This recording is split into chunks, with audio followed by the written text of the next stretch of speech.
periódicas, casi semanales de directorio, y seguramente que estas reuniones son para coordinar y tener las cosas muy claras sobre la ejecución presupuestal, el avance de obras.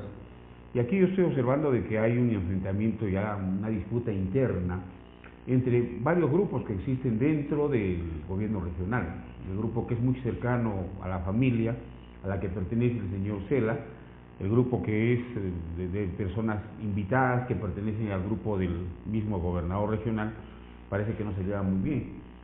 Consecuencias, el gobierno regional pierde en todo esto, sobre todo en un tema que es urgente analizar, la ejecución presupuestal.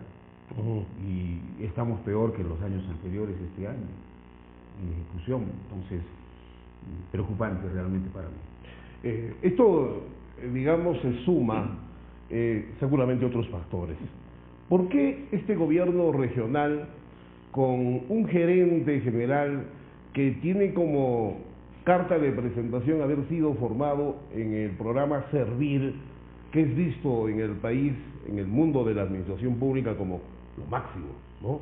Digamos, el modelo de cómo gerenciar una institución pública?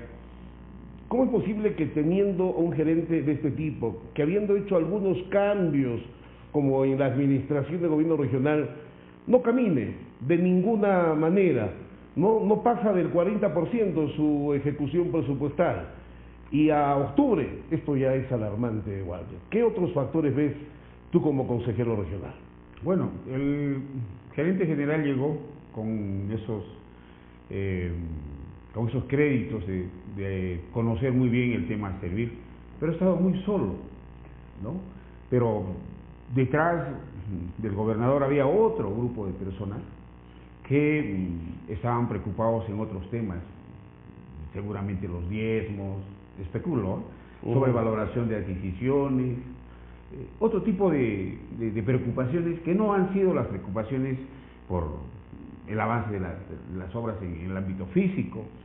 Y entonces se han encontrado con una piedra en su zapato, que era el gerente general. Ahora, el gerente general, aparte de haber sido presentado como un gran conocedor de la ley Servir, un implementador de esta ley, tenía una gran debilidad, desconocía la región Puno. Nosotros lo hemos visto en Chilligua, en Ñuñoa, lo hemos visto en la cuenca Ramis. No tenía ni una propuesta, ni siquiera tenía, digamos, un conocimiento de cuál era la problemática de esos espacios geográficos afectados por la minería informal, en otros por el tema de los conflictos con el Cusco. Entonces decíamos, caramba, no solamente hay que tener pues las credenciales de ser un gran conocedor de la parte técnica del manejo de Servir, sino que también había que conocer el lugar donde uno tenía que implementar todo este proceso. Claro, fracasó toda esta intención del gobernador, al menos de mejorar en esa parte de la gestión del gobierno regional. Pero sí es cierto lo que dices, Walter, debió haber ocurrido lo contrario, ¿no? Que quien debió renunciar primero es el gerente, porque si él proviene del programa Servir, digamos, y tiene toda la capacidad, por lo menos en teoría, de conducir correctamente una institución, y no le responde el equipo que encuentra, y no le permiten hacer los cambios que él quisiera para poder reencaminar la conducción de una institución, fácil, yo renuncio, ¿no? Y me voy. Pero claro, eso ha hecho Eflin Béjar. Eso ha hecho Eflin Béjar, sí, por ejemplo. Y esa era una actitud ejemplar. ¿Por qué no lo hace Luis Alberto Andrade? Claro, y además que nosotros cuando nos reunimos en Azángaro, cuando tratamos el tema de la cuenca Ramis, desaprobamos la gestión, porque no había ninguna respuesta del gerente general. Pero a pesar de estar desaprobado la gestión, él no renuncia, ¿no? Y entonces debe tener algún interés muy personal, económico tal vez. ¿Desde cuándo está Andrade en el cargo? Está, ya son como 2 a 3 meses. Más, yo creo que un poco más. ¿No? Y entonces y no hay resultados. No hay resultados, efectivamente no hay. Y aquí no hay que ser pues malvados, ni ponerle cortapisas o zancadillas, sino él mismo se ha desaprobado. O sea, aquí nosotros no le hemos hecho una persecución, ¿no? Sino estamos viendo más digamos, la falta de eficiencia como un gran gestor, como un gran gerente general, frente a una tremenda responsabilidad que se tiene como es el gobierno regional. Ahora hay que ser claros, no vamos con Marco, pero hay que ser claros. Para el fracaso de esta gestión regional, en cuanto a la ejecución presupuestal, en cuanto a la ejecución de obras, ¿no? No solo es culpa del gobernador regional, del gerente regional, de los gerentes, de los consultores, sino también de los trabajadores, incluso de los trabajadores nombrados, que en muchos casos no se compran el pleito y se convierten en trabas al interior del gobierno regional. Otro tema es el Consejo Regional, pero hay una responsabilidad compartida, es mi punto de vista. Marco Valderrama. Sí, a mí me preocupa demasiado esta renuncia porque quien se afecta es el pueblo de Puno. Cuando renuncia un jefe de abastecimientos, todos los procesos se paran y lamentablemente los procesos que están casi sin intervención del gobierno regional, como es la construcción de los hospitales, se van a paralizar. Déjame, Walter, contarte algo que es lamentablemente lacerante para el desarrollo de Puno. El hospital de Islave en noviembre del año pasado debió aprobarse por el gobierno regional. No lo hicieron. En febrero firmaron un acta diciendo que se aprobaba a fin de mes. En junio volvieron a formular un acta comprometiendo a hacerlo. Cambios de gerentes, cambios de personas y al final, hasta ahorita no tenemos el hospital de Islave y mucho menos el hospital de Puno. ¿Por qué?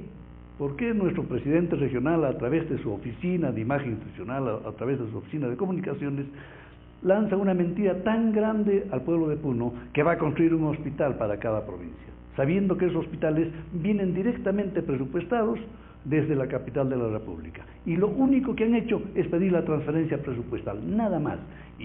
Pero sí, donde se han interesado bastante es en escoger cuando licitan, con quienes conversan para la licitación, etcétera, etcétera, y lamentablemente todo un pueblo, como el pueblo de Islave, está esperando desde el año pasado, que tenía el expediente listo, el expediente técnico formulado para la construcción de hospitales. Estoy hablando de noviembre del año pasado. Vamos a entrar a noviembre, es un año, por culpa de los cargos de confianza que hay en el gobierno regional. Y si a esto agregamos que los trabajadores nombrados, que son corresponsables de todo el desarrollo y la ejecución presupuestal del gobierno regional, llaman al gobierno regional TNT. ¿Qué quiere decir TNT? Todo nuestro territorio. O sea que nada pasa si es que el trabajador nombrado no se pone pilas, no se alinea y no agiliza los documentos. Esto es bastante grave, porque de renuncia en renuncia siempre vamos a estar paralizados. Y encima, como tú dices, hay dos grupos ya muy pegados realmente al presidente regional y otro grupo un poco distanciado, pero que lo único que están buscando es la posibilidad de poner gente en la administración pública, la posibilidad de cambiar a los directores que no les hacen caso. ¿Tú crees que sea justo que un director dure el mínimo tiempo posible y no puede ejecutar la política que de alguna u otra manera está dirigenciado por el Consejo Regional? Sí, mira, primero que no hay políticas claras definidas por Juan Luque en su gestión. Lo que se hace es improvisar y cada director que se cambie, que llega, viene con una aspiración, con algún objetivo por cumplir, que es más de su inspiración que sea parte, digamos, de un plan de gobierno del gobierno regional. Porque si ustedes revisan el plan de gobierno del gobierno regional que está colgado en el portal del Jurado Nacional de Elecciones, nada de eso se está cumpliendo y entonces es inspiración de un director de educación, de salud, etcétera, etcétera. Y claro, hay una relación de obras que han sido aprobados en los presupuestos participativos. Ahora, el tema yo tuve la suerte de hablar con el viceministro de Salud, ¿no?, de la anterior gestión. Ya era una política de Estado construir hospitales. No es tampoco digamos, una idea brillante que se le haya ocurrido al gobernador regional, sino que eso ya viene de Lima, ¿no? Y entonces, en esa medida, yo concuerdo contigo en esta parte de que qué es lo que están esperando para no ser eficientes en la ejecución de estas obras, las licitaciones y las cosas adyacentes. Sencillamente sacarle algún lucro, favorecerse en algo, colocar una planilla de trabajadores, cosas totalmente menores, y entonces pues evidentemente ya nos hemos chocado con esta realidad hasta este momento, ¿no? Ahora, el trabajador nombrado, evidentemente, en todos los sectores de la administración pública del gobierno regional no están siendo parte, digamos, de un apoyo decidido en que las obras avancen. Ciertamente ellos deberían de reflexionar mucho, pero sí los escucho reclamar derechos, convenios colectivos, pero jamás estos convenios colectivos tampoco han estado orientados, digamos, a mejorar el desempeño del trabajador. De manera que, pues, hay varios desencuentros entre el gobierno regional. Hablamos ahora del Consejo Regional que tú integras. El tema de educación, tú eres profesor de profesión, el dirigente del SUTE, César Hugo Tito Rojas, ayer ha informado que han aprobado ustedes una ordenanza regional suspendiendo las evaluaciones de desempeño en la región Puno a los profesores del sector de educación. ¿Esto es cierto? Sí, es cierto. Es que hay argumentos suficientes, José Carlos, porque mira, el tema de un consejo regional y el Ministerio de Educación manejan competencias compartidas. O sea, las decisiones de las políticas educativas, todo lo que se decía, no solamente pasa de manera unilateral del Ministerio de Educación, sino que pasa también por los consejos regionales. La amarga experiencia que hemos tenido en la huelga magisterial de que el Ministerio ningunee los acuerdos regionales, ha mostrado que a ellos no les interesa, digamos, democráticamente respetar las decisiones de los gobiernos regionales, y entonces ha generado todo un problema que todos conocemos. Ahora, se presenta el problema de las evaluaciones y el desempeño docente. Lo primero que ocurre es un cuestionamiento a las rúbricas. Las rúbricas no han sido transparentadas, aclaradas y validadas científicamente y requeridas desde el punto de vista de la confiabilidad. Hasta el momento hay un debate y tremendas discrepancias sobre las rúbricas. Segundo, la misma ley de educación dice que tiene que haber capacitaciones antes de someter a los profesores a la evaluación del desempeño docente. Ninguno de los dos aspectos puntuales han sido aclarados por el mismo Ministerio de Educación. Entonces un consejo regional podría tomar dos actitudes. La primera, mirar de lejos y decir, bueno, que el ministerio haga lo que sea. Y segundo, no, mejor tomamos una decisión aquí y suspender temporalmente estas evaluaciones hasta que el ministerio aclare, sincere y tenga un consenso y genere legitimidad en los instrumentos de medición.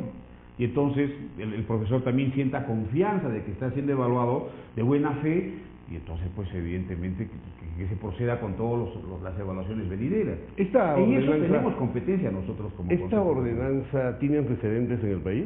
Claro, por ejemplo, hemos visto la experiencia del Cusco. En el Cusco ya hay otra ordenanza regional con el mismo tenor, donde también se suspende temporalmente hasta que el ministerio no aclare. Porque de otro modo, ¿para qué están entonces los consejos regionales?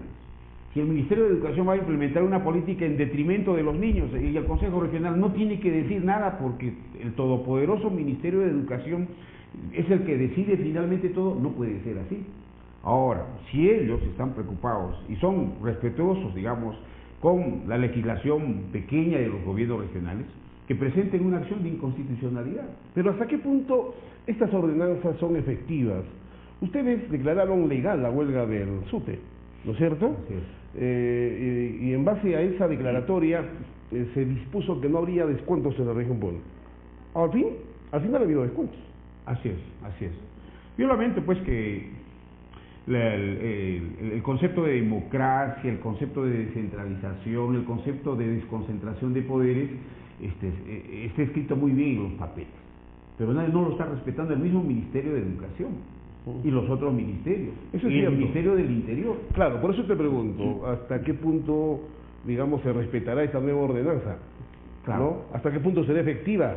¿Será aplicada? Porque en este momento ya hay 50.000 maestros que han superado el examen escrito y van a avanzar, ¿no es cierto?, en este proceso de evaluación que están dando para el ascenso magisterial, y van a continuar, por ejemplo, con ese proceso, ¿no?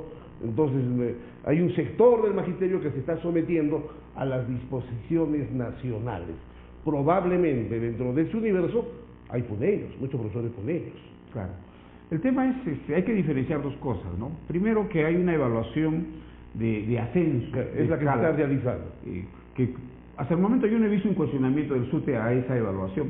De algunos pequeños grupos sí dicen, no vayan a evaluar. Pero la inmensa mayoría de docentes se han sometido a esta evaluación. Y existen los resultados que aparecieron a partir del día de ayer. Esa es una forma de evaluar para seguramente merituar con alguna bonificación económica a las personas que aprueben. Pero el tema del desempeño tiene que ver un poco ¿qué te digo? Hacer una especie de un ranking para ver si el profesor continúa en la carrera magisterial o va a ser retirado después de 3 evaluaciones. Y el Ministerio ha anunciado solamente este año evaluar, por ejemplo, a los colegas de educación inicial, ¿no? Ahí es donde se dilucida el tema de la ordenanza regional. Ahora, anteriormente nosotros habíamos sacado un acuerdo. El acuerdo tiene un rango de ley, ¿no? Pero la ordenanza regional es una ley regional. Esa es la gran diferencia entre un acuerdo y un... Ahora, al acuerdo, pues evidentemente se puede ningunear, incluso el mismo gobernador regional, Juan Luque, no ha publicado varios acuerdos regionales ni les ha acatado. Pero eso no puede hacer con las ordenanzas regionales, ¿no? Porque ahí hay una decisión mucho mayor. Incluso tiene que ser publicadas en el diario oficial el peruano. Y esperemos que se cumpla ese proceso. Y si el Ministerio está en desacuerdo, seguramente va a presentar, repito, una acción de inconstitucionalidad contra el Cusco y contra Puno. Vamos a ver qué ocurre en ese tema. Marco Valderrama. Sí, no he escuchado a Walter Paz ni a ningún consejero hablar sobre autonomía regional, sobre transferencia de competencias. Lamentablemente esto se ha parado hace muchísimo tiempo. No hay todavía dentro del Consejo Regional el concepto de ser autónomos, de defender lo que decidimos. Eso por un punto, por un lado, y el otro, que lamentablemente cuando he leído algunos acuerdos, algunas ordenanzas, hay una muletilla al final del acuerdo de la ordenanza. No dice se acuerda, no dice se ordena, dice se sugiere. Ojalá que lo hayan arreglado, porque en varias oportunidades he visto esa muletilla, porque si es una ordenanza que tiene valor de ley, tiene que ponerse así, se ordena. Y si no se cumple, señor, se penalizará, se denunciará, etcétera, etcétera. Eso, ¿no es cierto? Pero estoy de acuerdo con lo que dice Walter Paz cuando se inicia un proceso de evaluación y el mismo Estado y el mismo gobierno está incumpliendo el nivel de capacitación que debió dar, para este caso, a los profesores de nivel inicial. Si los capacito, los evalúo. ¿Sobre qué los voy a evaluar si ni siquiera las rúbricas están tan claras y transparentes? Ese es un argumento totalmente válido, ¿no? Sí. Bien. Último tema con Walter Paz por el día de hoy. ¿Es cierto que vas a ser candidato a la gobernación regional? Han salido algunas notas al respecto y te han entrevistado y tú has dicho que sí estarías dispuesto. Sí, ¿Esto claro. es cierto? Como cualquier ciudadano, pues uno tiene el derecho de poder participar. Bueno, todos tenemos derecho. Así es. Todos tenemos derecho. Así es. Pero ¿estás Ahora, lo que yo he dispuesto? dicho, ¿Vas a ser candidato? ¿Tienes una invitación formal? ahora, invitaciones tengo muchas. El tema es que yo creo que primero hay que consolidar una organización política. La gran debilidad de nuestra pequeña experiencia de gobiernos regionales que tenemos es el tema de las organizaciones políticas. Mientras estas no estén consolidadas, no estén institucionalizadas como corresponde, evidentemente las debilidades van a continuar como se están presentando actualmente y vamos a llegar a la conclusión de que una organización política es una asociación ilícita de amigos que buscan delinquir y sacarle provecho a un gobierno regional. De manera que yo no estoy preocupado, por ejemplo, en participar en las siguientes elecciones, pero sí me interesa mucho participar en las subsiguientes elecciones, podrían ser, digamos, de aquí, después de estas elecciones que se avecinan el próximo año, porque trasnochadamente armar una organización política ya es caer en más de lo mismo, ¿no? Yo pienso de que hay que empezar a buscar algunas alternativas viables de desarrollo regional desde el punto de vista de la organización, como hubo el FENATRACA y tantas organizaciones regionales que tenían una vida política muy interesante dentro de la región. Yo creo que hay que ir buscando con la gente que piense de igual forma este tipo de organizaciones y luego atreverse pues a hacer una forma de gobernabilidad, ¿no? De manera que no es una preocupación desesperada de Walter Paz por entrar a barajar como un naipe dentro de los candidatos que se mantienen. Y permíteme decirte algo, José Carlos, ya se escuchan varios nombres, Sí, pues. pero los equipos técnicos siguen siguen mostrándose como una parte débil, oscura, sinuosa, vacía, y nadie sabe con quién se está juntando y cómo se van a presentar los programas. En las 3 o 4 experiencias regionales que hemos tenido las elecciones, nadie ha cumplido los programas que han ofrecido. Ni los equipos técnicos han hecho lo que han ofrecido en las campañas electorales. Y sospecho en estos momentos que con los que van apareciendo en la lista de los probables candidatos, hace lo propio. Hacen lo propio. Pero habría que analizar mucho más profundamente este tema, y será motivo seguro de varias entrevistas posteriores. Eso ocurre solo porque al gobernador regional, a su equipo de gobierno, no le interesa cumplir lo que prometió, porque ha decidido solo dedicarse a improvisar y a robar todo lo que se pueda, como digamos se puede deducir de algunas de tus explicaciones, o hay otros factores, ¿no? Porque obviamente cuando uno es candidato y uno tiene un movimiento, podría admitirse que uno va pues con las mejores intenciones y elabora un plan, ¿no? De acuerdo a las circunstancias, con las ideas que les parecen que puedan ser factibles de concretar, pero llega a la institución y la realidad es otra. Por eso dicen, una cosa es con guitarra y otra cosa es con cajón. ¿Tú qué podrías decir puntualmente sobre este tema? Sí, yo creo que es un tema demasiado complejo. No solamente se requiere tener una buena intención de querer ser un gran gobernador, sino que también hay que consolidar un equipo técnico, tener una base social. Y con un movimiento regional que no es partido político, se podría...